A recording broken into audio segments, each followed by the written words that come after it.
I'm gonna be covering 10 disturbing things Minecraft players have done. Consider this as a warning. First, we have Louis Daines, who murdered his in-game friend, Breck Bednar. Breck Bednar was groomed through manipulation and lies by the murderer and was murdered when he was only 14 years old. 18-year-old Louis met Bednar in the game, particularly through the Minecraft faction. Bednar and the players from his friends list joined a Minecraft server ran by none other than Louis Daines. The computer science murderer spewed lies about making $2 million through Bitcoin, which poor Bednar fell for the lies, including his location, which he lied about being in the New York servers, which was the biggest lie that reassured Bednar's mother. Bednar would tell Louis's lies to his mother and how he didn't need to go to university. Instead, Louis would bring him opportunities to boost his revenue stats. But Bednar's mother was scared for her child, teaming up regularly in the game with a complete stranger and someone who sounded a lot older. I turned around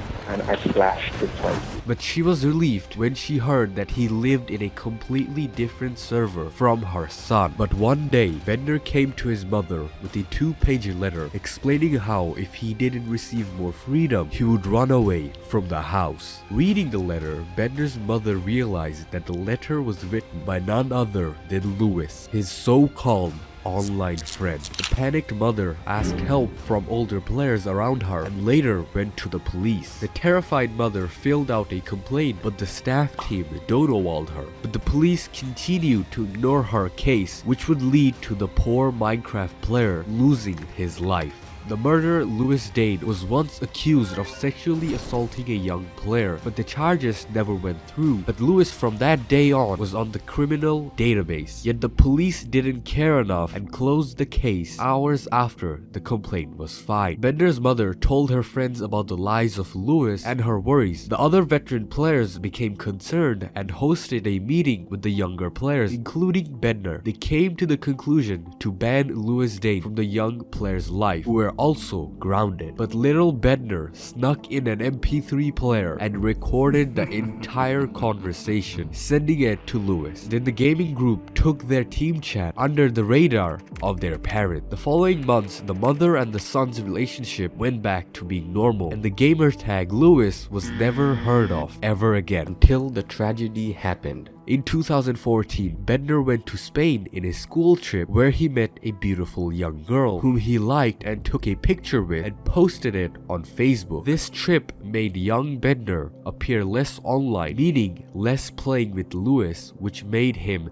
very unhappy. Louis sent Bednar a bunch of work to keep him busy and away from his friends in Spain, but fortunately, it didn't work. After coming back to England, Louis sent dozens of angry messages, called the girl he liked a slut, and demanded him to delete the photo. Louis couldn't contain his jealousy and he was plotting on the final mission. The day before Bednar came to England, his mother went offline for a teaching event, leaving Bednar with his siblings and father. That day, Bednar, with his father's permission, went out to play Minecraft in a friend's house and later asked if he could stay the night, which he got the green light for. This is where Bednar made his biggest mistake, which cost him his life. Turns out, Louis was living in London the entire time, which he lied about and said that he recently moved from the New York servers to the Grays 6 servers where he always lived the entire time. Bednar went to meet with Louis. Louis paid for the taxi to pick up the miner to his apartment. Louis continued to lie and told Bednar that he was terminally ill and he would hand over his business to him, where he would make millions of dollars as the new top player. All of these were lies he used to lure the 14-year-old player. The murderer also purchased a knife, a condom, and duct tape to prepare for Bednar's arrival. The next day, the miner didn't return home. His father messaged his friends and his friends replied cluelessly. At the same time, Louis called 999 to report the murder of Bednar. He explained how I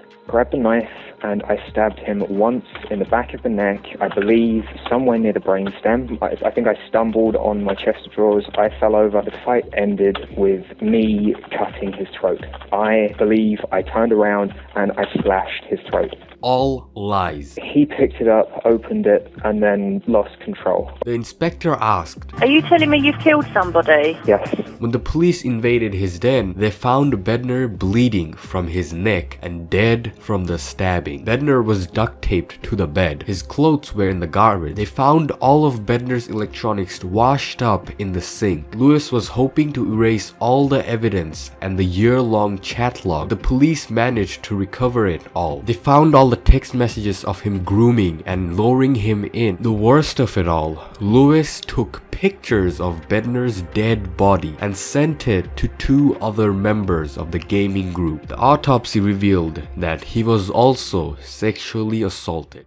Number 9. Futuristic Hub, the player whose YouTube channel had 1 billion plus views. Where a lot of his videos had softcore Minecraft porn, he also published this, Minecraft on YouTube. The owner of the YouTube channel, Brian, would abuse admin powers to shut down anyone who would talk bad about him. Brian had a history of wanting to swat the streamer Ice Poseidon, doxing multiple players' server addresses, and bullying drama channels that would talk about him. I think Brian from the Futuristic Hub deserves his own YouTube video, so I'm only gonna cover what's on the surface of Futuristic Hub. Brian would upload various parody animations which would go viral, but the softcore porn he used to make, which 6-year-old players would see, is what made players hate Futuristic Hub. But there's still more to him. Number 8. Lionmaker. Lionmaker Studio was another Minecraft YouTuber who would make regular old YouTube videos, even collaborating with famous players like Stampy Longnose, the legend, and he had accumulated 500,000 subscribers on his YouTube channel. Lionmaker, who was 27 years old, asked a 13-year-old for her nudes. Drama Alert had interviewed the young girl's mother, Susie, who came across her daughter's phone of a famous YouTuber asking for nudes from her child. Lionmaker knew her age, yet he still asked for the nudes, but he then tried to disregard the claims by calling the typical old, "My account got hacked." A few months later, Lionmaker's conversation with a 15-year-old boy would get exposed, where he would try to convince the 15-year-old player into having fun with him. Another 15-year-old boy came out exposing Lionmaker for wanting to see his nude body for $500 on Skype. Then the worst came. It had been exposed that Lionmaker, the 27-year-old Minecraft YouTuber, was in a relationship with a 15-year-old fangirl. After Keemstar had made a video on him, Lionmaker had a breakdown and also leaked the poor 15-year-old's nudes on Twitter. He would make a video titled "Dear Friend?"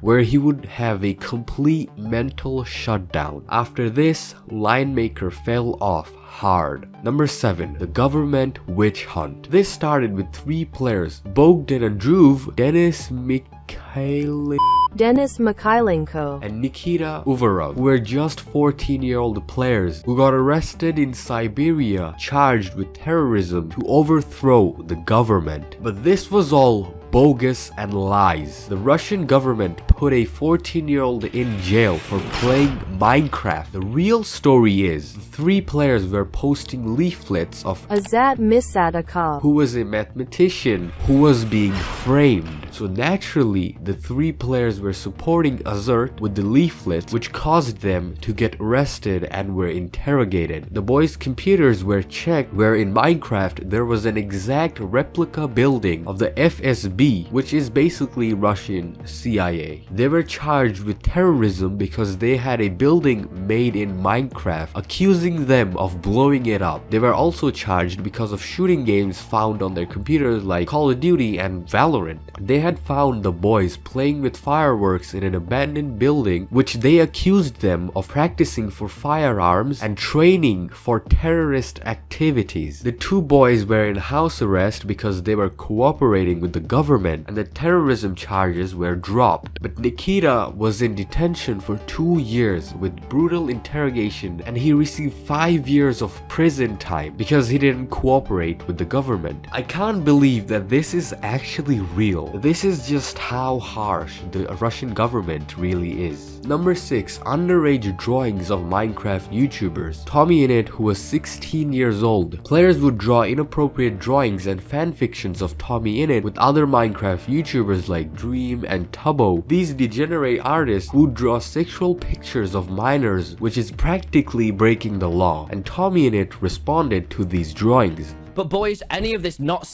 work, like sex-related fanfic, whatever that is on the Wattpad or on Twitter, I am not comfortable with that, and I do not endorse it. There are some questionable players in the Minecraft faction, but this is only part 1 of the video. Part 2 is coming soon.